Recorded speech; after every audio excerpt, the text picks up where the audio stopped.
जय राम, जय सिया राम, जय हो बागेश्वर धाम सरकार। इस युग में धन का बहुत ही महत्व होता है और धन की देवी माता लक्ष्मी जिसके घर में वास कर जाती है उसके घर में कभी धन सुख शांति की कमी नहीं रहती है। लेकिन ऐसा क्या उपाय करना चाहिए, आज इस कहानी में आपको सुनाएंगे कि बस यह कहानी उन्हीं लोगों का सीक्रेट है कि माता लक्ष्मी को अपने घर पर सदा के लिए यदि विराजमान करना चाहते तो ऐसा क्या करना चाहिए। इस कहानी में आप लोग जरूर ही जान जाएंगे। एक सेठ की कहानी है। उस सेठ के बहुत ही धनी आदमी था, उसके घर में किसी प्रकार की कोई कमी नहीं थी। उस सेठ का घर परिवार बहुत ही सुख शांति से था।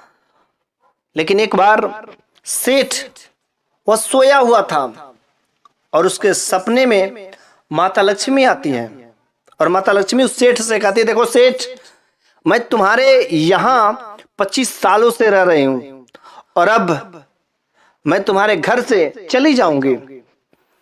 सेठ कहता है कि क्या बात कर रही हैं, आप चली जाएंगी? अरे आप जब चली जाएंगी तो मैं तो खाटपति हो जाऊंगा, सब कुछ लुट जाएगा। मैं आपके लिए माता लक्ष्मी जी, मैं आपके लिए सब दोस्त छोड़ दिया, रिश्तेदारी छोड़ दिया, सब लोगों से कहीं घूमना जाना सब कुछ बंद कर दिया बस आपकी वजह से, और आप ही छोड़ करके चली जाएंगी तो मैं तो खाकपति हो जाऊंगा, रोडपति हो जाऊंगा। कृपा करके आप मत जाइए, मुझे आपसे बहुत ही प्रेम है। माता लक्ष्मी कहती है, यदि प्रेम तुम्हें है तो मैं 25 सालों से तुम्हारे घर पर रह रही हूं, मेरे को भी तुमसे प्रेम है, लेकिन प्रेम का मजा तभी आता है जब विरह होता है, तो मैं विरह करना चाहती हूँ। इस वजह से अब मैं चाहती हूँ कि मैं किसी दूसरे के घर में जाऊं। सेठ कहता, नहीं माता, ऐसा काम मत करिए, बहुत अन्याय हो जाएगा, मैं कुछ नहीं कर, सब कुछ खत्म हो जाएगा। लेकिन माता लक्ष्मी कहती, ठीक है, तुमको यदि इतना रिक्वेस्ट कर रहे हो तो मैं तुम्हें एक मौका देती हूं। सेठ ने कहा, क्या? माता लक्ष्मी ने कहा, देखो, मैं जाने से पहले, मैं तो जाऊंगी जरूर, लेकिन जाने से पहले तुम्हें एक मौका देती हूँ कि तुम कोई एक वरदान मांग लो। सेठ कहता, बस एक ही वरदान? माता लक्ष्मी कहता, बस एक वरदान, कोई एक वरदान मांग लो, मैं तुम्हें दूंगी।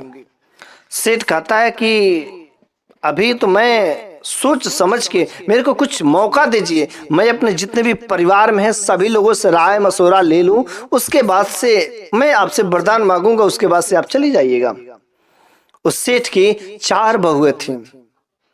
अगला दिन सुबह उठा, सेठ ने अपने चारों बहुओं को बुलाया, कहा, देखो बहू, आज सपने में माता लक्ष्मी आई थी और माता लक्ष्मी कह रही थी कि मैं 25 सालों से तुम्हारे घर पर हूं और अब मैं जाऊंगी, लेकिन उन्होंने एक वरदान देने को कहा कि बताओ तुम सब क्या वरदान मांगे, आखिर कैसा क्या चीजें मैं वरदान में मांगूं।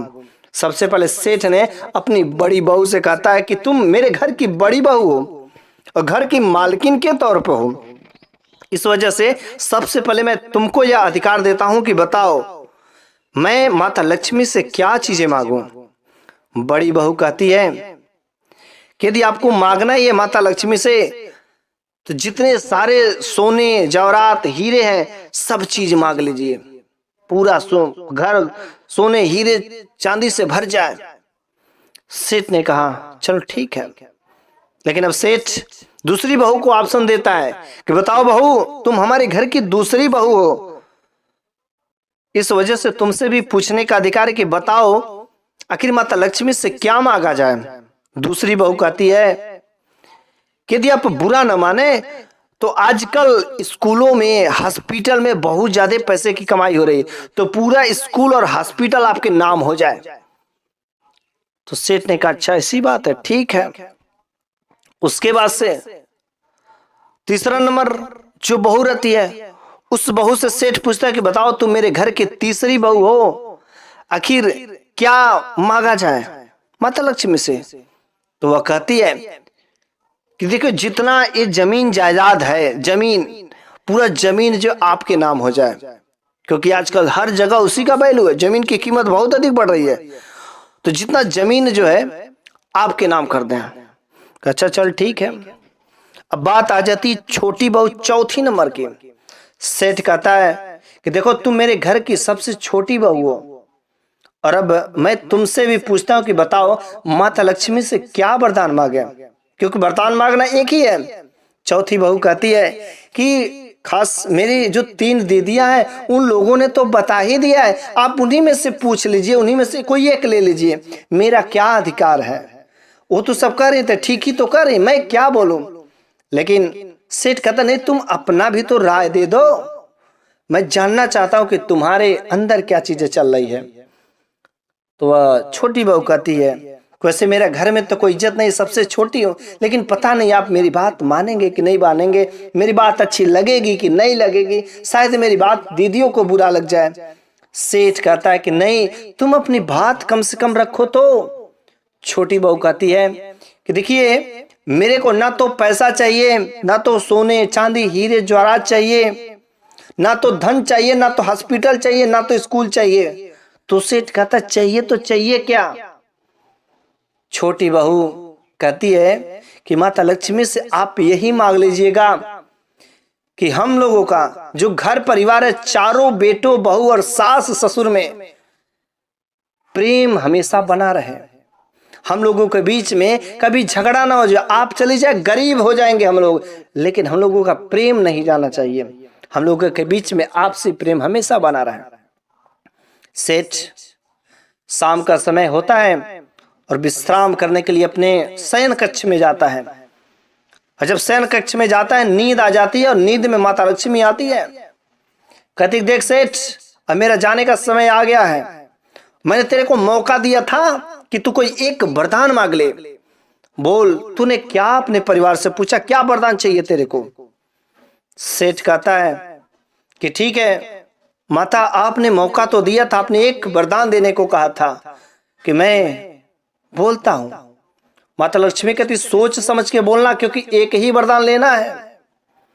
सेठ कहता है कि हे माते, आप तो सब कुछ जानने वाली हैं कि जब आप चली जाएंगी तो हम तो खाकपति रोडपति हो ही जाएंगे, लेकिन हम चाहते हैं कि आपके जाने के बाद हमारे घर में जो चारों बेटे हैं, चारों बहू हैं और हम लोग हैं, हम लोगों के बीच में कभी आपसी झगड़ा ना हो, हमेशा हम लोगों के बीच में आपसी प्रेम, आपसी व्यवहार हमेशा बना रहे, बस यही।